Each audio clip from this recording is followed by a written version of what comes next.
Reject Tinubu article over alleged US frauds, Huriwa urges voters. The prominent civil rights advocacy group, Human Rights Writers Association of Nigeria, on Thursday urged the Nigerian electorate to reject the All Progressive Congress presidential candidate Bola Tinubu and his counterpart in the People's Democratic Party, Atiku Abubakar, over their alleged involvement in fraudulent activities in the United States. Huriwa's national coordinator, Comrade Emmanuel Onwubiku, in a statement said both septuagenarians cannot be trusted with the treasury of the Nigerian state going by the antecedents and history.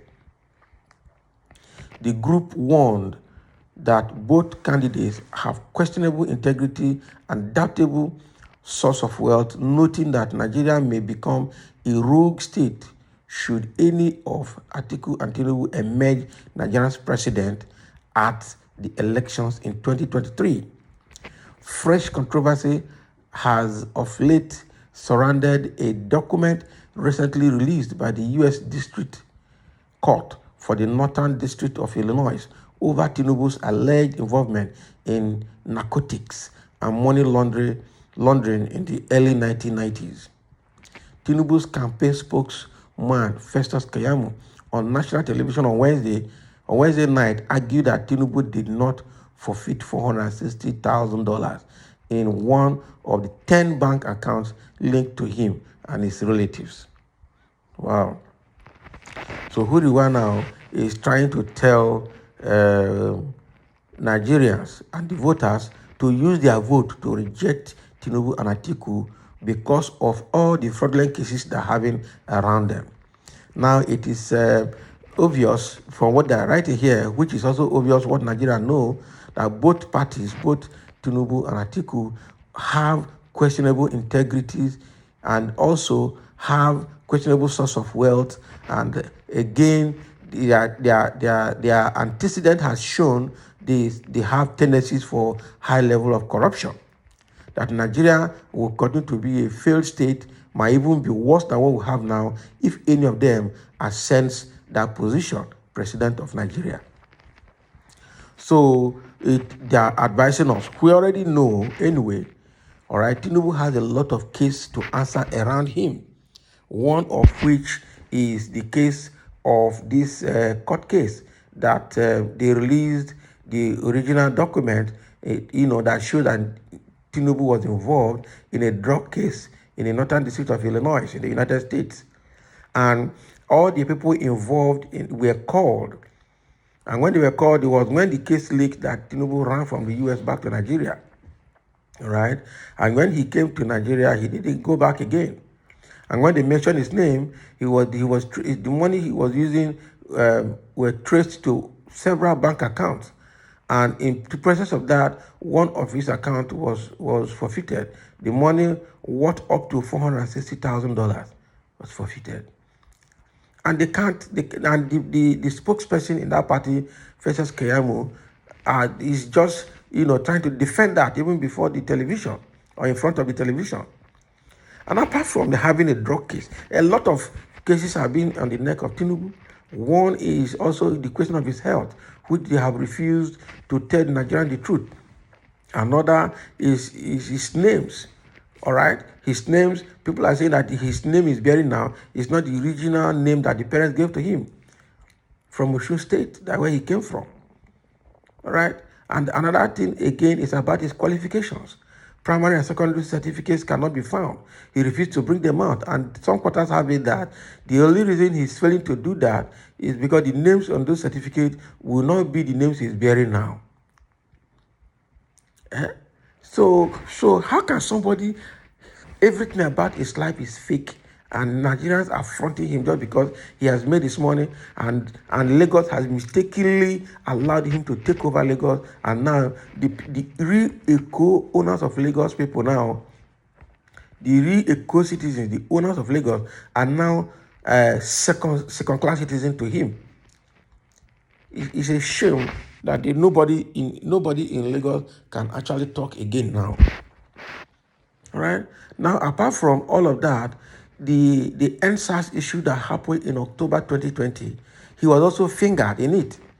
And just because he knew he would be fingered while the case was going on, he ran to Paris in France so that they would say he was not in Nigeria when that thing was happening.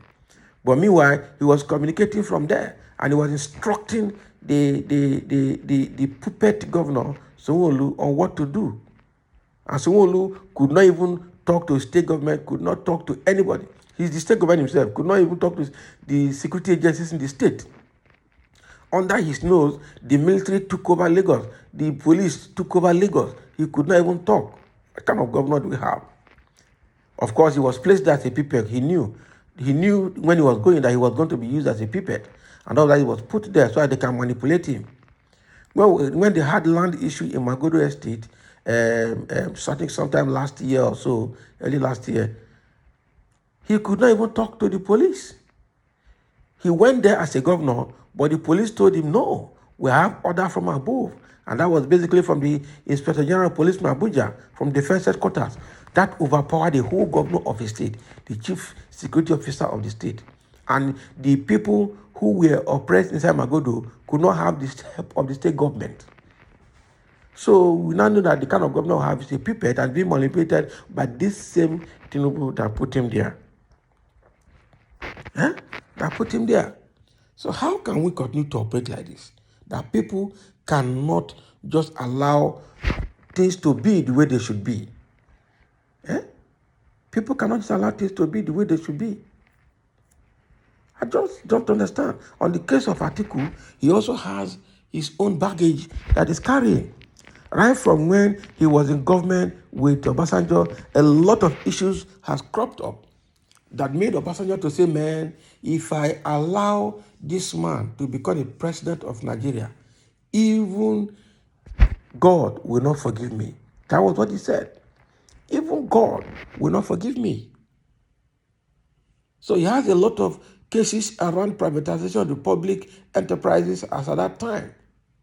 He has even the money he has. How did he get it? He was just a federal constant controller. Is there enough for him to amass the amount of money and the amount of company he has?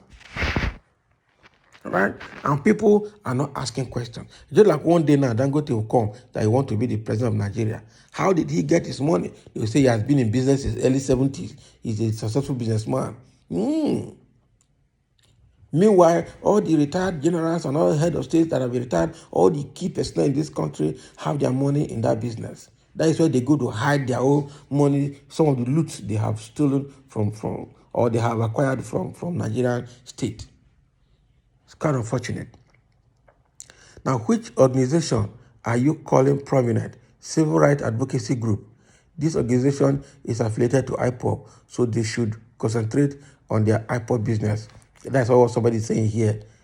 Say it is a body of PDP, not human right from anywhere. Can you imagine? That's what somebody is saying now. The Huriwa is what they're criticizing. Atiku was in the US for 2 to 3 weeks ago. Why is US not arresting him? The US is also playing a double game. It's not the same US that released paper that Tinubu was never arrested in the US and was never called to anything. But now they are releasing documents that involve Tinubu in drug dealings.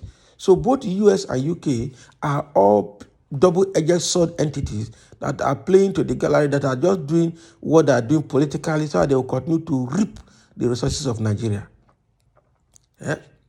How does this concern Atiku? Or you are indirectly campaigning for Obi? Well, somebody is just asking some kind of question there. So some people are just trying to criticize Huriwa here for writing what they wrote. But then they have written it. Now, they are only advising people to reject entities that they know will plunge Nigeria into deeper mess if they get to power. That is just the advice from this write-up. So Nigerians should borrow sense. Thank you for listening and put your comment below.